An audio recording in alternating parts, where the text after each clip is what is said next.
কিছু মানুষের উপরে ভারত খুশি, দাদা খুশি, যেমন শেখ হাসিনা, তার উপরে সবাই নারাজ থাকলেও মোদি নারাজ না, খুশি। কেউ জায়গা না দিলেও মোদির ঘরে জায়গা আছে, কারণ মোদি খুশি। কোন দেশে তার বসবাসের জায়গা না হলেও ভারতে বসবাসের জায়গা আছে, কারণ তার উপরে ভারত খুশি। অবশ্য গোটা দেশ নারাজ,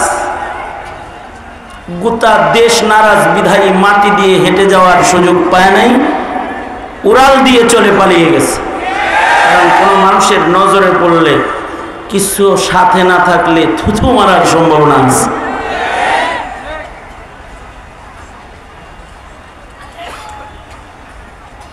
এদেশের আলেমরা তো সর্বাধিক নির্যাতিত, কিন্তু তারা গণভবনে মার্চ করে যায় নাই। ৭২ সাল থেকে আমাদেরকে রাজাকার বলে, টুপি আর দাড়ি, পাঞ্জাবি, এরা সব রাজাকার। কওমি মাদ্রাসার ছাত্র আলেম উলামা রাজাকার বলে তাদের গালি দেয়, রাজাকারের বাচ্চা বলে। কিন্তু আলেমদের ধৈর্য বেশি, তারা গালির জবাবে পাল্টা গালিও দেয় নাই, দাওয়াও দেয় নাই। কিন্তু বৈষম্য বিরোধী ছাত্র আন্দোলনের ছেলেদেরকে যখন রাজাকারের বাচ্চা বলেছে, তখন ওরা গোটা দেশ থেকে গণভবনমুখী মার্চ করেছে আর বলছে, তুই রাজাকার। রাজাকার আমরা না, তুই রাজাকার।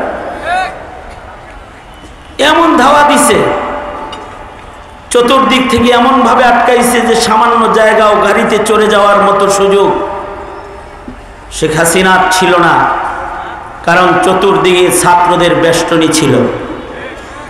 শেষ বেলায় উড়ে চলে গেছে, দুঃখজনক বিষয়, খানাটাও খেয়ে যেতে পারে নাই। কত কিছু রান্না করেছে, এগুলো সব ছাত্ররা খাইছে।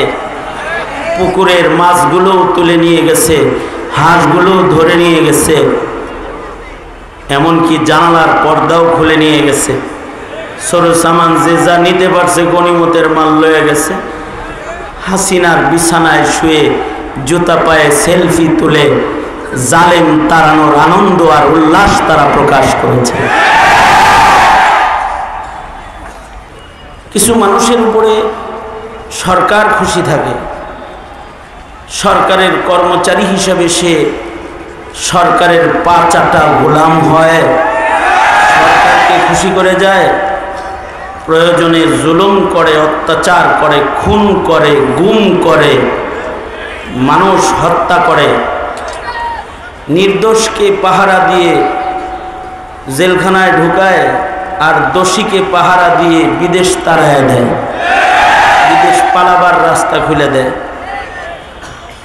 নির্দোষকে হয়রানি করে, তারা দেখে শুনে রাখে সরকারকে খুশি করার জন্য, আর দোষীকে নিরাপত্তা দিয়ে বিদেশ পাঠায়া দেয়, তাও সরকারকে খুশি করার জন্য। এতে তার যা করণীয় সব করে।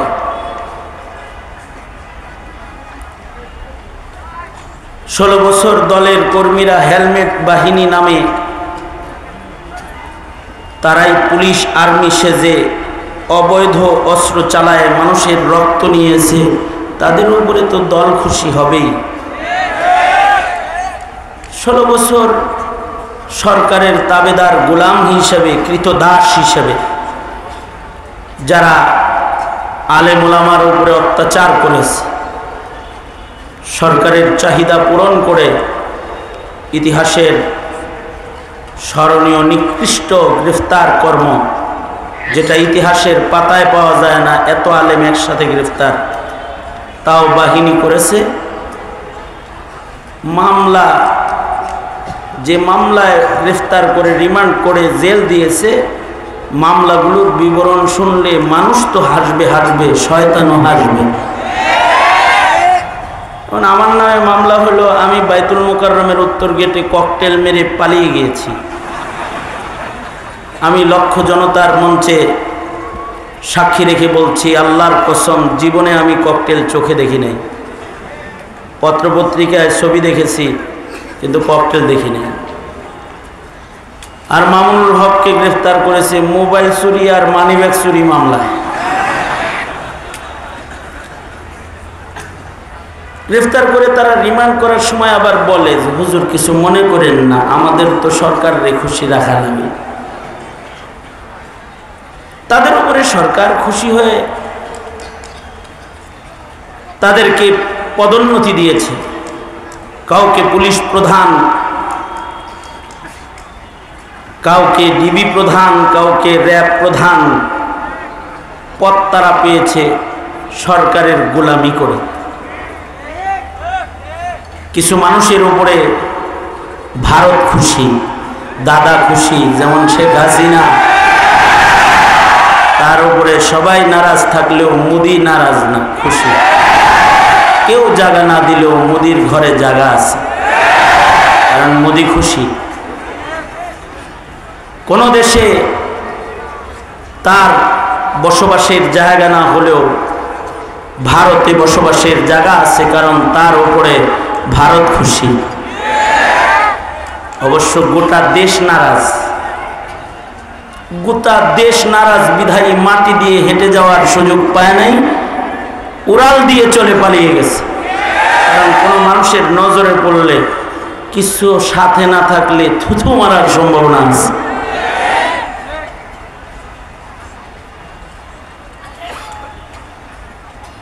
এদেশের আলেমরা তো সর্বাধিক নির্যাতিত, কিন্তু তারা গণভবনে মার্চ করে যায় না। ৭২ সাল থেকে আমাদেরকে রাজাকার বলে, টুপি আর দাড়ি, পাঞ্জাবিয়ারা সব রাজাকার। কওমি মাদ্রাসার ছাত্র আলেম উলামা রাজাকার বলে তাদের গালি দেয়, রাজাকারের বাচ্চা বলে। কিন্তু আলেমদের ধৈর্য বেশি, তারা গালির জবাবে পাল্টা গালিও দেয় নাই, দাওয়াও দেয় না।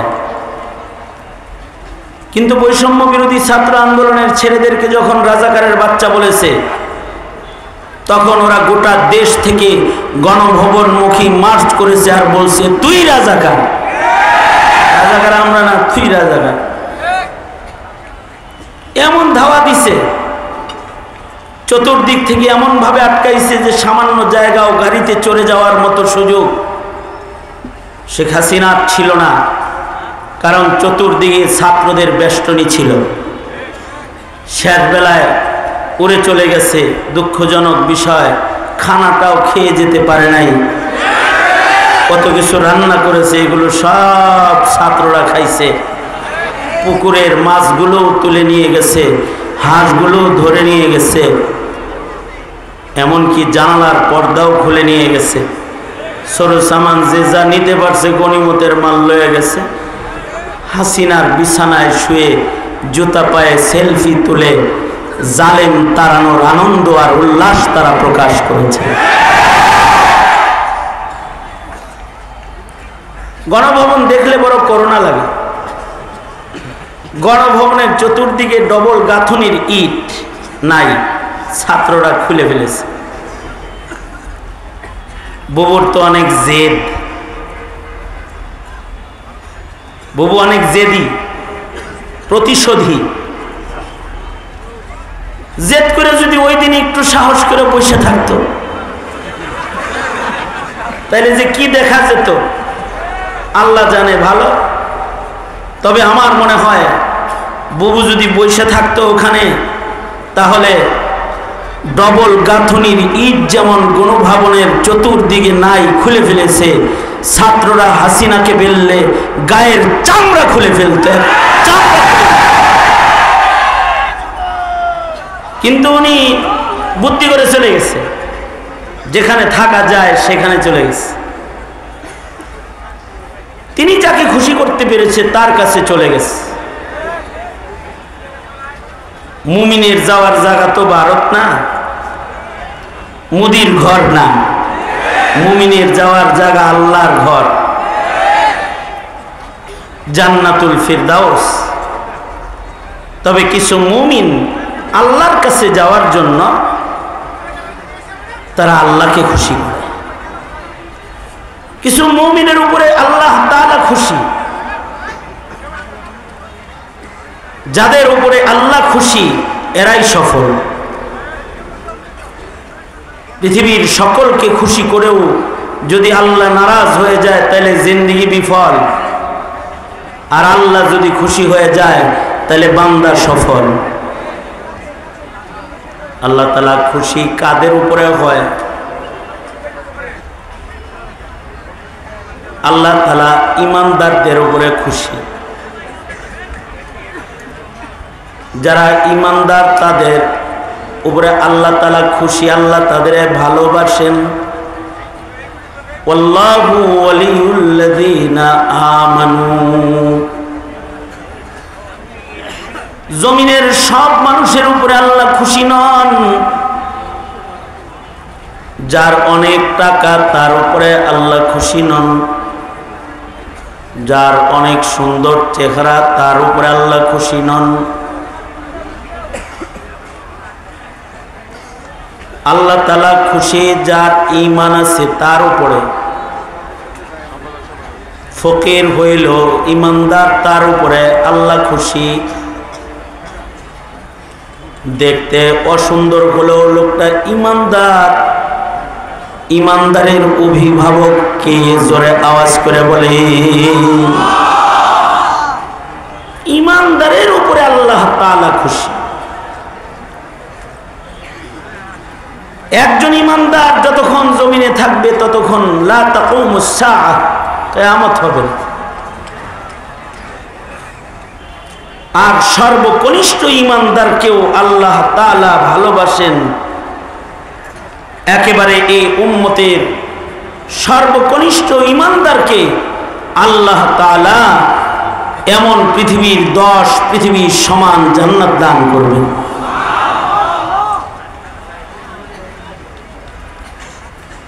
এজন্য মুমিনের জিন্দেগীর সবচেয়ে বড় পাহারা হলো তার ঈমানের পাহারা। মুসলিম ভূখণ্ডের মুসলমানের সবচেয়ে বড় পাহারা হলো ঈমানের পাহারা। মাল দৌলতের পাহারা, ডিজিটাল ক্যামেরা, নিরাপত্তা বেষ্টনী মুমিনের আসল সম্পদের পাহারাদার না। মুমিনের আসল পাহারা হলো তার দৌলতে ঈমানের পাহারা। কারণ ঈমানের দৌলত নিয়ে যদি কেউ কবরে যায় তাহলে সে সফল হয়ে যায়। বাহিনীর দ্বারাই দেশের পাহারা হয়, গণভবনের পাহারা হয়, অফিস আদালতের পাহারা হয়, কিন্তু ঈমানের পাহারা যেটা, এটা রিজালুল্লাহ, আল্লাহ নির্বাচিত দল দিয়ে ঈমানের পাহারাদারি করতে হয়। এ কারণে মুসলমানের মাটিতে যখনই ঈমানের উপরে আঘাত হয় তো পাহারাদাররা পাহারা দিতে রাজপথে বেরিয়ে যায়। এই পাহারাটা যারা বুঝে না তারা বলে মোল্লা রাজনীতি করে। খতিব সাহেব যখন মুসল্লিদের ঈমানের পাহারা দেয়, না বুঝা তার জেহালাত আর মূর্খতার কারণে সে বলে খতিব সাহেব রাজনীতি করে। আলেম দ্বীন জাতির সামনে বসে যখন ঈমানের কথা কয়, সে জাতির ঈমানের পাহারা দেয়। আর বেবুজ মূর্খ যারা তারা বলে মৌলবী রাজনীতি করে, মৌলবী সরকারের বিপক্ষে কথা বলে। আলেম ওলামারা তো ঈমানের পাহারা দেয়। যুগে যুগে যত আলেম নির্যাতিত হয়েছে, যত আলেমকে জেল খাটতে হয়েছে, যত আলেমকে ফাঁসির রশিতে ঝুলতে হয়েছে, যত আলেম দ্বীনের রক্ত দিতে হয়েছে, সকল আলেমরাই ঈমান আর আমলের পাহারা দিতে গিয়ে তারা নির্যাতনের শিকার হয়েছে। কারণ জাতির ঈমান আমল ঠিক করার জন্য নবী আর আসবে না, আলেম রেখে যাওয়া আমানতের পাহারাদার। নবীরা জাতির ঈমান আমল পাহারা দিত, আর নবী আসবে না, কিয়ামত পর্যন্ত নায়েবে নবী আসবে। এইটা এই উম্মতের শান